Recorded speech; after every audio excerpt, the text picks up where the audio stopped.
L'éther est un concept imaginé par les Grecs.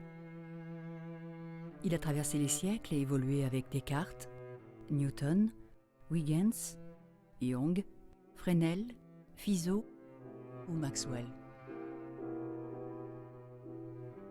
L'éther a été pratiquement abandonné au début du XXe siècle après les travaux de Poincaré et la relativité généralisée de Einstein.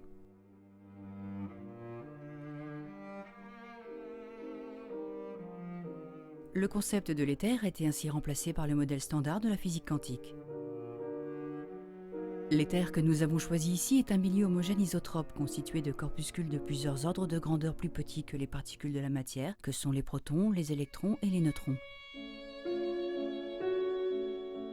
Ces corpuscules sont animés de la vitesse de la lumière, ils sont sans interaction entre eux et soumis à l'attraction gravitationnelle des particules de matière. L'éther serait ainsi l'espace vide de matière mais rempli de ces corpuscules chargés d'énergie.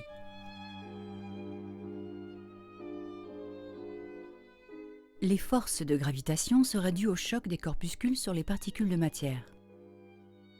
Chaque particule fait partiellement écran à l'autre vis-à-vis des corpuscules qui les frappent. Les corpuscules provenant de la direction opposée ne sont pas modifiés, il en résulte une attraction mutuelle des particules. Thomson a fait l'hypothèse que l'énergie et la masse apportées aux particules par les corpuscules lors de ces chocs seraient réémises intégralement de façon isotrope sous la forme d'ondes ou de nouveaux corpuscules. Cette théorie est mise ici en équation, avec l'hypothèse supplémentaire que les corpuscules traversant une particule matérielle non chargée électriquement ne perdraient qu'une infime partie de leur énergie. Les critiques de la théorie de l'éther émises au début du XXe siècle et qui avaient conduit à son abandon sont ici réfutées. Quant aux critères qui avaient permis de valider la théorie de la relativité généralisée, ils sont vérifiés dans ce nouveau modèle.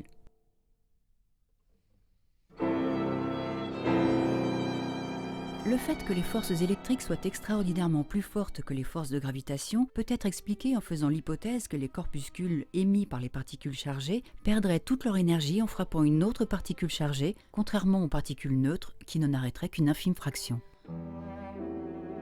Les forces électriques deviendraient des forces nucléaires lorsque la distance entre les particules chargées est de l'ordre de grandeur de leur dimension.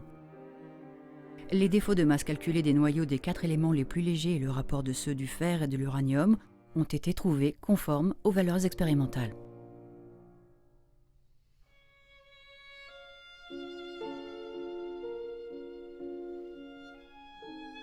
Ce modèle d'éther ne peut transmettre logiquement que des vibrations longitudinales.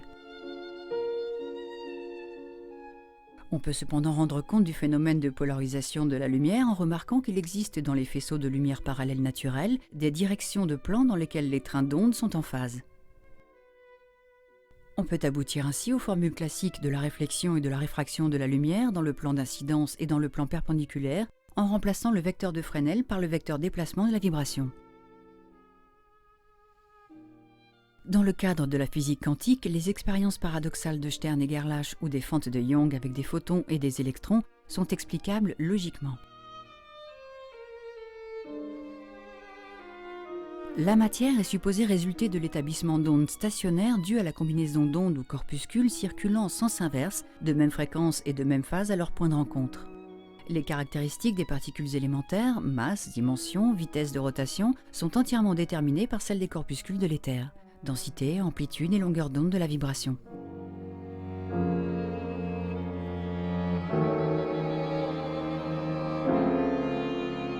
Un univers infini et quasi stationnaire dans lequel la matière se formerait à partir des corpuscules de l'éther rend compte des phénomènes astronomiques observés comme le décalage vers le rouge des étoiles lointaines, l'accélération supposée de l'expansion de l'univers ou encore l'aberration de la lumière. Ainsi, le modèle de l'éther permettrait d'expliquer l'ensemble des phénomènes fondamentaux de la physique.